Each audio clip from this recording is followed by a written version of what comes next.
اس سے پہلے کہ میں سورۃ العصر کے بارے میں کچھ عرض کروں، چند باتیں تمہیدی طور پر جان لیجیے۔ نمبر ایک، یہ قرآن حکیم کی مختصر ترین صورتوں میں سے ہے۔ صرف 3 صورتیں قرآن کی ہیں جو 3 آیات پر مشتمل ہیں: سورۃ العصر، سورۃ الکوثر، سورۃ النصر۔ 3 سے کم آیات پر کوئی سورت مشتمل نہیں ہے، تو 3 سب سے چھوٹی صورتوں میں سے ایک سورۃ العصر ہے۔ نمبر 2 یہ کہ یہ قرآن حکیم کی اولین صورتوں میں سے ہے۔ قرآن کا اسلوب یہ ہے جو سورہ ہود میں بیان ہوا، کتاب احکمت آیاتہ ثم فصلت من لدن حکیم خبیر۔ یہ ایک ایسی کتاب ہے کہ جس کی آیات پہلے محکم کی گئیں اور پھر ان کی تفصیل بیان کی گئی اس ذات کی طرف سے جو حکیم اور خبیر ہے۔ ابتدا میں قرآن مجید کی چھوٹی چھوٹی صورتیں، لیکن یہ چھوٹی چھوٹی صورتیں مضامین کے اعتبار سے، حکمت کے اعتبار سے، ہدایت کے اعتبار سے اس محاورے کے مانند ہے کہ دریا کو یا سمندر کو کوزے میں بند کر دیا جائے۔ تیسری بات یہ کہ یہ قرآن حکیم کی جامع ترین صورت ہے۔ میرے انداز بیان کو پہچانیے، پہلے میں نے کہا یہ قرآن مجید کی مختصر ترین صورتوں میں سے ایک ہے، پھر میں نے عرض کیا یہ قرآن حکیم کی اولین صورتوں میں سے ایک ہے، اور اب میں کہہ رہا ہوں یہ قرآن حکیم کی جامع ترین صورت ہے۔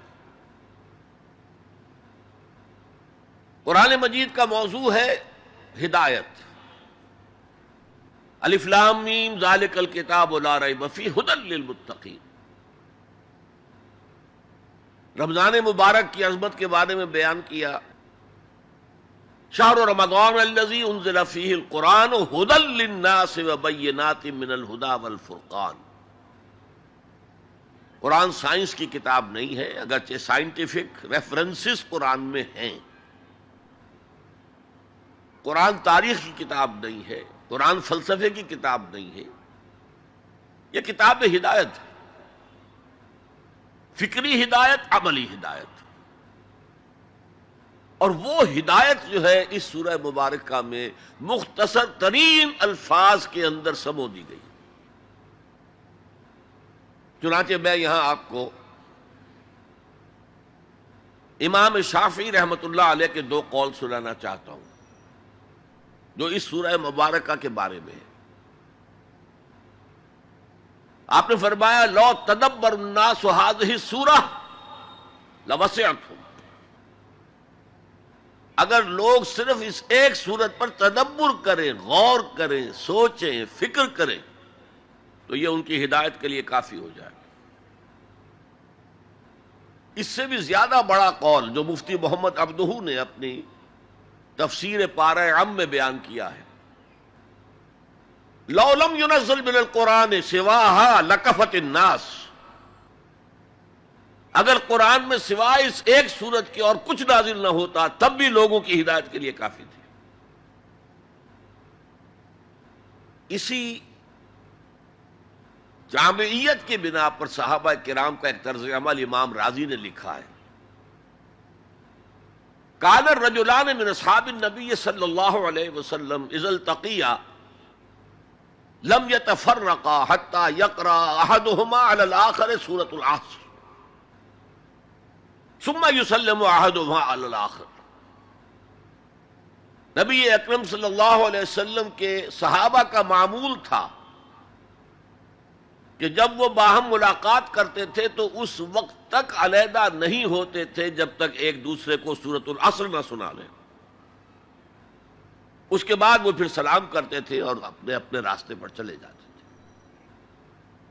یعنی تذکیر کے لیے، یاد دہانی کے لیے ہدایت کے جملہ مراحل کو واضح کرنے کے لیے ایک ایک لفظ میں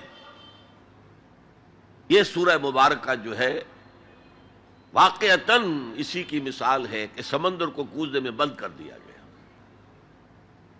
ایک اعتبار سے یوں بھی کہا جا سکتا ہے کہ یہ قرآن حکیم کے مضامین کا انڈیکس ہے۔ قرآن میں کچھ تاریخی واقعات بیان ہوئے ہیں، کچھ ازل کی باتیں بتائی گئیں، آدم کی تخلیق کا مرحلہ بتایا گیا، آدم و ابلیس کا قصہ بیان کیا گیا، پھر بہت سے انبیاء کے حالات بیان کیے گئے، پھر ہمیں آخرت کی خبریں دی گئیں۔ ان سب کی طرف اشارہ ہو گیا والعصر، زمانہ گواہ ہے، ان الانسان لفی خسر الا الذین آمنوا۔ اب یہ ایک بہت بڑا عنوان ہے قرآن کے مضامین کا، بہت جامع عنوان، آمنوا، کن کن چیزوں پر ایمان، کس انداز میں ایمان، یہ تشریح قرآن میں ملے گی آپ کو مکی صورتوں کے اندر۔ وعملوا الصالحات، تیسرا مضمون کیا ہے؟ اچھے اعمال، صالح اعمال، اسی کی تفسیر تو ہے، اخلاقی تعلیمات ہے، بیسک ہیومن موریلٹی کا تذکرہ ہے، پھر شریعت کے احکام ہیں، یہ کرو یہ نہ کرو، یہ سب کیا ہے؟ عمل صالح کی تفسیر ہے۔ وتواصوا بالحق، یہ کیا ہے؟ یہ مختلف عنوانات سے قرآن مجید میں مضمون آیا، کہیں اس کو کہا گیا امر بالمعروف نہی عن المنکر، کہیں سے کہا گیا ادعو الی سبیل ربک، اور اس کے اوپر مفصل مضامین ہے۔ اور وتواصوا بالصبر، مدنی صورتوں میں جبکہ جنگیں ہو رہی تھیں تو صبر کی جو تلقین آئی ہے، جس طرح سے آئی ہے وہ آپ کے علم میں ہے، تو یہی تو مضامین ہے نا قرآن کے۔ تو گویا کہ سورۃ العصر جو ہے مضامین قرآن کا ایک جامع انڈیکس ہے۔ چوتھی بات یہ نوٹ کر لیجئے کہ یہ کلام انتہائی مؤکد ہے، نہایت تاکیدی ہے۔ پہلے تو اللہ قسم کھا رہا ہے، اللہ بغیر قسم کھائے بھی کوئی بات کہے تو مستند ہے ان کا فرمایا ہوا، لیکن تاکید کے لیے والعصر، زمانے کی قسم کھائی۔ ان الانسان لفی خسر، ان تاکید کے لیے، لفی لام پھر تاکید کے لیے، خسرن تفخیم کے لیے، معمولی خسارہ نہیں، 1000 2000 لاکھ 2 لاکھ کروڑ 2 کروڑ کا خسارہ نہیں، بہت بڑا خسارہ،